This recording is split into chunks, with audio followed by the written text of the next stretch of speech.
The story opens in the quiet hum of midnight Atlanta. Dr. Ayanna Brooks sits alone in her apartment, backlit by the blue glow of data streams and simulation models running across her dual monitors. Her heart races, not from caffeine, but from discovery. She's done it. After 3 years of working on regenerative nanotech, her model finally replicates natural cell growth. She closes her eyes, smiling, whispering a prayer of gratitude. Her phone vibrates. A text from her brother, Marcus. "You did it." Mom said the contract's signed. Confusion replaces joy. Contract. Her stomach drops. She clicks into her family's group chat and sees PDF files, legal documents bearing her name. They've sold her patent rights, not for billions, for 3.5 million. Her hands tremble as she opens the PDF, scanning the signature line. Her mother's handwriting stares back at her. Tears blur her vision, anger boiling to disbelief. She calls Marcus. It goes straight to voicemail. Then her mother. Voicemail. Her jaw sets, resolve overtaking shock. "You didn't build this," she whispers.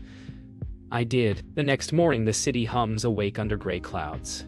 Ayanna stands in front of the mirror, sleepless but resolute. She replays every conversation. Her mother's concern about financial security, Marcus's sudden optimism. It all clicks. They'd planned this. They used her absence at the family dinner last week to finalize the deal. Her mind flashes back to her mother's words. "We just want you to be stable, baby." Stability now feels like betrayal wrapped in love. Ayanna drives to her lab in silence, knuckles tight on the wheel, mind cycling between rage and heartbreak. She whispers to herself, "They can't sell what I haven't finished." Ayanna steps into her research lab. The sterile silence feels heavier than usual. Tasha Green greets her with confusion. Ayanna's face gives away that something's wrong. She hesitates, then blurts, "They sold it. Tash, my family." Tasha freezes mid-sentence, her jaw dropping. "Wait, your family? Not the investors?" Ayanna shakes her head. "My mom signed it. Marcus handled the paperwork. They didn't even tell me." Tasha slams her clipboard down, fury rising. "Girl, that's theft." Ayanna exhales, steady but broken, not legally. Emotionally, though, it's murder. Ayanna's mind races as she pulls open her laptop, drafting a cease and desist letter to the company listed in the contract, Biovance Holdings. Her fingers fly, typing through tears. She knows her patent filing wasn't complete, which might save her. But that doesn't stop the ache of betrayal. Her phone buzzes again. "Marcus!" She answers this time. "Ayanna, listen!" She snaps. "You took my life's work and sold it without me. You didn't even ask." Marcus's voice trembles. "Mama thought it would help. We needed the money. I was drowning, Ayanna." Her silence cuts deeper than yelling. Finally, she says, "You didn't just sell research. You sold me." "Oh, night again?" Ayanna walks the streets of downtown Atlanta, neon reflections bouncing off puddles. She passes groups of co-workers laughing after work, families dining by windows, worlds far removed from her chaos. She whispers to herself, "I'll rebuild it. From nothing if I have to." Her voice trembles, but her walk stays steady. Her mother's betrayal stings, but her purpose hardens. The camera pans upward to the skyline, a city of ambition and deceit. Somewhere in those towers, Biovance Holdings celebrates their new acquisition, but they have no idea who they just crossed. The next morning, Ayanna walks into the Biovance Holdings lobby, marble floors gleaming like ice. Her heels click with purpose, each step echoing against polished glass wall. The receptionist offers a polite smile that doesn't reach her eyes. "Appointment?" Ayanna slides a folder across the counter. Her provisional patent documentation. "Tell Dr. Keller I'm here about the theft of my work." Security guards glance at each other, tension thick as fog. Within minutes, Dr. Jonathan Keller himself emerges, immaculately dressed, charming, and dangerous in calm composure. "Brooks," he greets smoothly, "I was hoping we'd meet, though perhaps under better terms." Her stare slices through him. "You're using stolen work." Keller's smile barely shifts. "Legally, it was purchased." She leans forward, voice like steel. "Not from me." Ayanna sits in a conference room across from Keller and two lawyers. Contracts lie open like loaded weapons. Keller's tone stays polite but cutting. "Your family signed a binding agreement," he says, sliding the document closer. "They had ownership through your LLC." Ayanna's mind flashes back. Marcus insisting he helped manage her business filings years ago. Her stomach sinks. Keller continues, "However, we value collaboration. You could join our research division." 6 figures, full benefits. She stares at the pen in front of her, a symbol of surrender. Her pulse quickens, and she pushes the papers away. "You'll see me in court." Back at her apartment that night, Ayanna's phone explodes with calls and messages. Reporters, lawyers, even Marcus. News has leaked. Biovance acquires breakthrough nanotech from local engineer's family. Her name trends online without her consent. She turns on the TV. Marcus is being interviewed outside their mother's house, smiling nervously. "It's a blessing," he says, "for the family." Ayanna slams the remote down, tears streaking her face. Her mother appears next on screen, voice trembling. "We just wanted her stability." Ayanna whispers, "You took my stability." The camera lingers on her reflection in the blank TV screen. A woman erased from her own success. Tasha arrives, banging on the door until Ayanna opens. She doesn't wait for permission to enter. "You need to fight back," Tasha says, pacing. "They stole your name, your work, your life. You can't just sit here crying." Ayanna looks up, exhausted but defiant. "What am I supposed to do?" "They own it on paper." Tasha kneels, locking eyes with her. "Then we make new paper." Ayanna blinks, confused. "What? Start again?" "Build something they can't claim. Something bigger." The words hit like a match to dry leaves. For the first time, Ayanna's eyes ignite.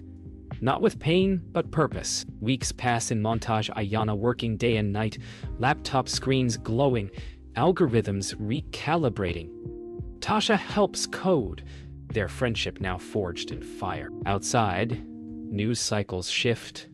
Biovance celebrates quarterly profits while Ayanna quietly files new research under a new alias, Dr. A. Brooks, independent researcher. Late one night, Ayanna looks at her prototype under a microscope. Cells regenerating perfectly, better than before. She whispers, "You can't sell what you can't understand." The world may have stolen her name, but not her genius. 3 months later, Ayanna's new lab takes shape inside a forgotten warehouse on Atlanta's west side. It smells of iron and ambition, bare bulbs, exposed brick, and scattered 3D printers. She and Tasha move like ghosts, living off energy drinks and stubborn will. Every code line, every petri dish feels like rebellion. Outside, the world still thinks she's defeated, but inside, she's rewriting her destiny in secret. At midnight, her laptop beeps. A successful simulation. She leans back, smiling for the first time in weeks. "We're back," she whispers. Tasha claps from across the room. "Nah," she grins. "We're just getting started." News breaks. Biovance's version of Ayanna's tech fails clinical testing. Patients experience severe side effects. Stocks plummet. Ayanna watches coverage on her phone. Tasha beside her, both in silence. "They rushed it," Tasha mutters. Ayanna shakes her head. They didn't understand the sequencing. They tried to copy a soul with a spreadsheet, despite the vindication. Ayana feels no joy, only urgency. She knows the world now needs her real formula. But to reveal it, she must risk everything, including legal retaliation. Ayana receives a call from her lawyer. They're accusing you of corporate sabotage. Her stomach turns cold. Biovance's legal department claims her new research infringes on their patent. She knows it's intimidation, but that doesn't make it less dangerous. The next day, 2 men in suits show up at her warehouse, delivering a cease and desist notice. "They can't stop me," she mutters after they leave. "Not with the truth on my side." Tasha tears up the paper dramatically, pieces fluttering through the air like broken contracts. "Then we outwork them," she says. "We finish before they can shut us down." Days blur into nights. Ayana and Tasha push through exhaustion, testing new data markers that prove Ayana's original code authenticity. In a small victory moment, Ayana isolates a digital watermark embedded deep in her first-generation algorithm, a marker no one could replicate. It's proof of authorship. She leans back, laughing softly through tears. "It's mine," she whispers. The laughter grows into cathartic release, echoing through the empty lab. Tasha hugs her tight. "Now let's show the world." Ayana uploads her research to an encrypted online journal, time-stamping her discovery with verifiable blockchain proof. Within hours, whispers spread across the scientific community. Anonymous data showing perfect regenerative accuracy.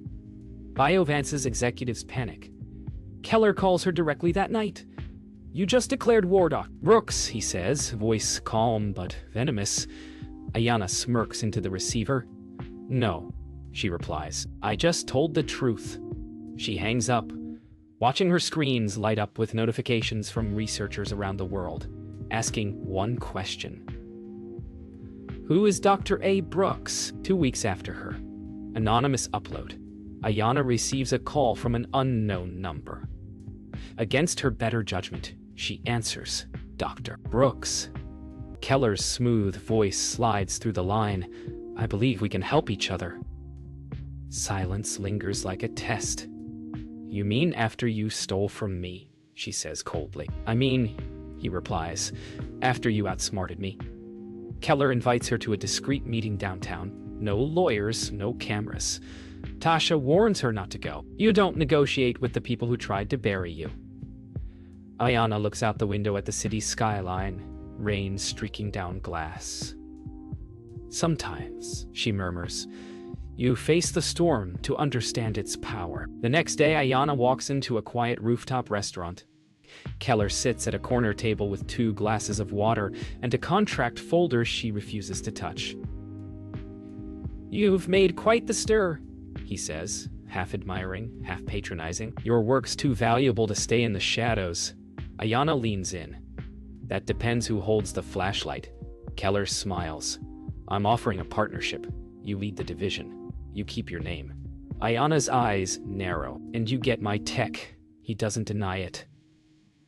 "At least this time," he says, "you'd get what it's worth." Her silence stretches. Every word, a chess move. Keller slides a tablet across the table. News headlines about Biovance's collapse. Investors pulling out. Lawsuits piling high. "We're sinking," he admits, eyes finally betraying humility. "But your data could save everything." Ayana studies him. For the first time, she sees not the villain, but a man cornered by greed and pressure. Still, pity is a luxury she can't afford. "You want redemption," she says quietly. "I want justice." Keller nods slowly. "Then maybe we want the same thing." Later that night, Ayana drives home in silence, the weight of Keller's proposal heavy on her chest. Tasha waits at the warehouse, pacing. "You didn't," she says, reading Ayana's face. "I didn't sign anything," Ayana replies. "But he's desperate." Tasha shakes her head. Desperation doesn't make a man honest. Ayana looks at the prototypes glowing on her table. "No," she says, but it makes him useful. For the first time, her tone isn't defensive, it's strategic. Days later, Ayana meets Keller again, this time in her lab, not his boardroom. "If we do this," she says, "we do it my way." Keller nods, observing the stripped-down lab with quiet awe. "You built this from nothing." She smirks faintly. "That's where real science lives." They shake hands, not in trust, but in necessity. The alliance is born, fragile as glass. As he leaves, Tasha watches from the shadows, whispering to herself, "He's not done playing." The camera lingers on their joined hands, then cuts to their reflections in opposite directions. Creator and deceiver, tied by ambition. A month into the alliance, Ayana's prototype nears perfection. Keller provides access to resources she never imagined. State-of-the-art equipment, private investors, and international attention.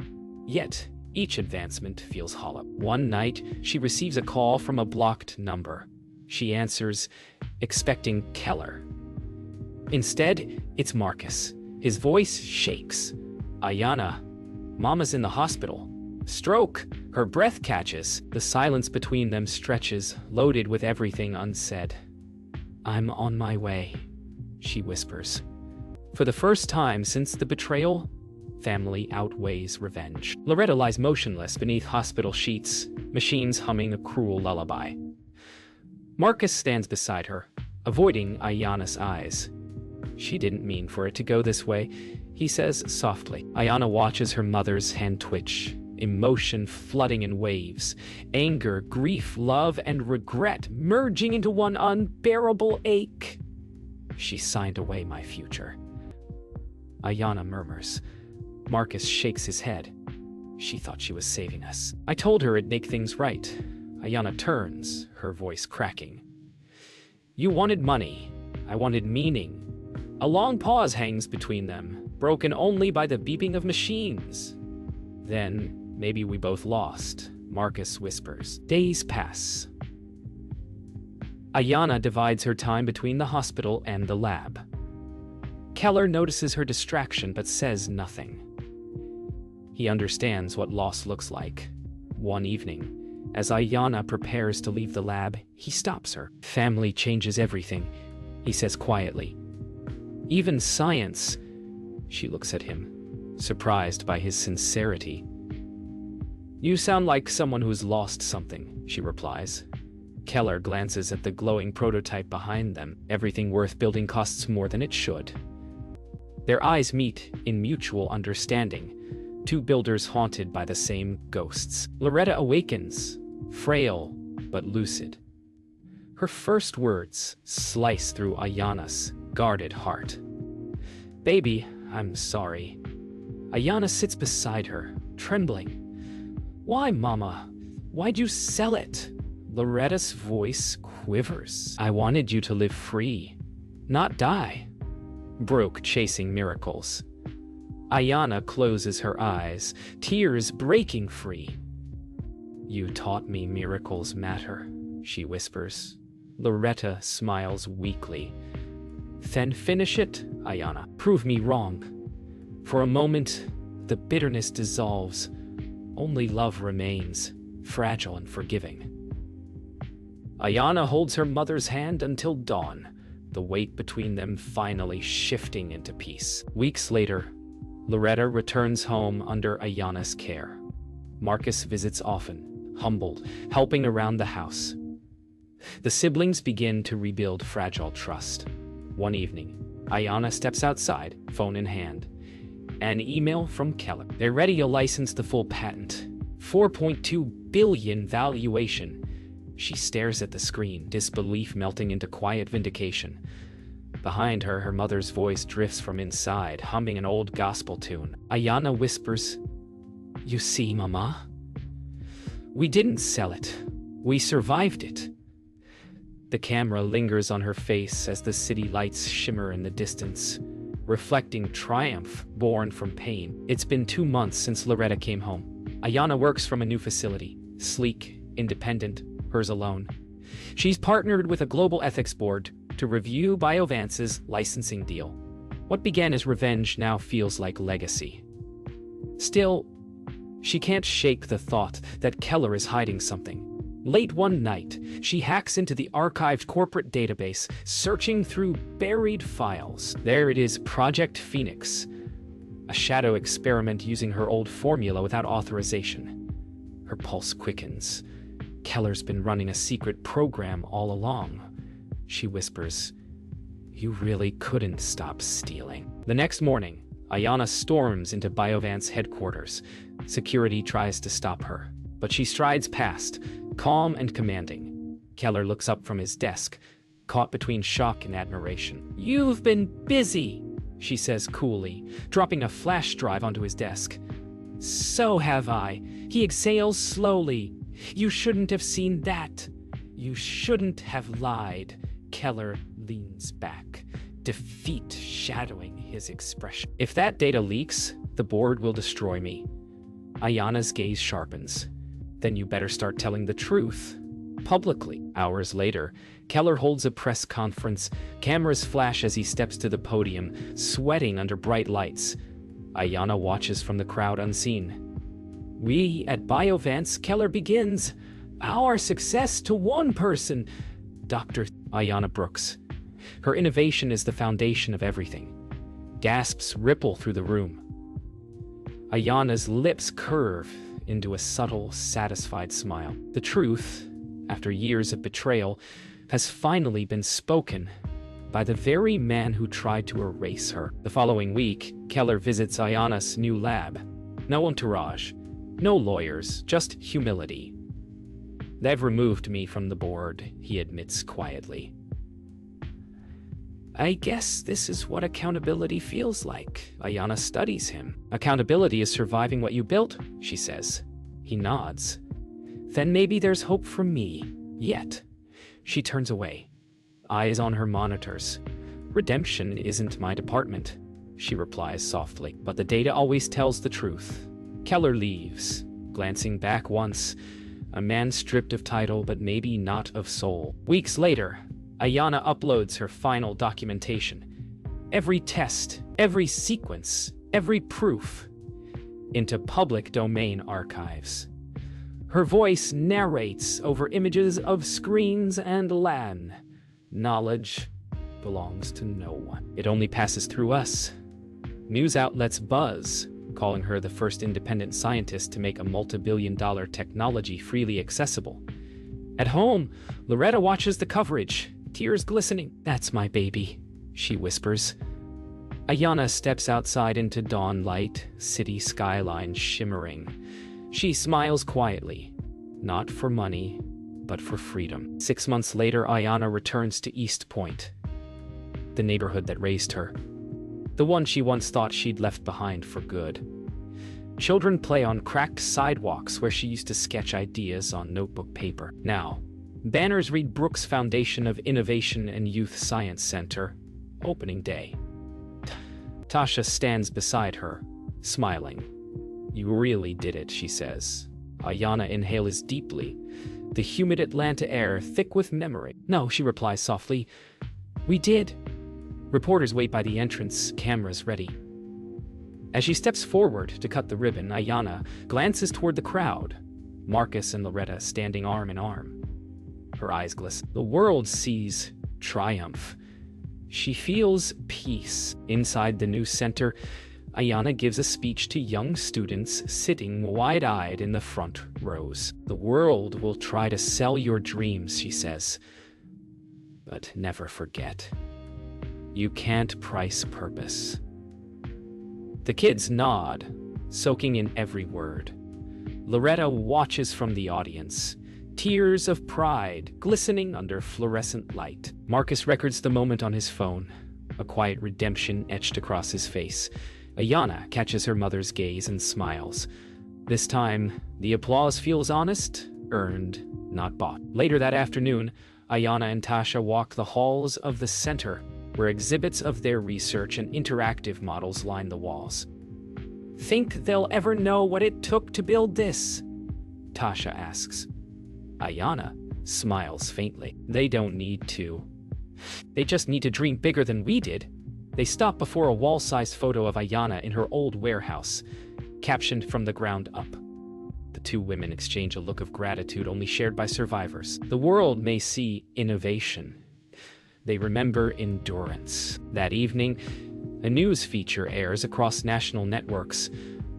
Dr. Ayana Brooks, the billion-dollar scientist who gave it all away. Anchors praise her innovation and integrity. In her quiet living room, Ayana watches the segment with Loretta and Marcus. "They're finally telling it right," Marcus says quietly. Ayana leans back, smiling. "Maybe. But the real story's not about money." Loretta nods. "It's about faith." The TV glows against their faces, generations reflected together, scarred, forgiven, whole. Late at night, Ayana stands alone on the center's rooftop, overlooking the city lights. The wind hums softly against her coat. She closes her eyes, remembering the sleepless nights, the betrayal, the fight to reclaim her name. Everything led here, not wealth, but wisdom. Her phone buzzes with new messages, interviews, invitations, awards. She silences them all, gazing out over Atlanta's skyline. "You can keep the world," she whispers. "I've got purpose." The camera pans upward into the stars, her reflection fading into the endless sky. A woman who turned pain into power and legacy into light.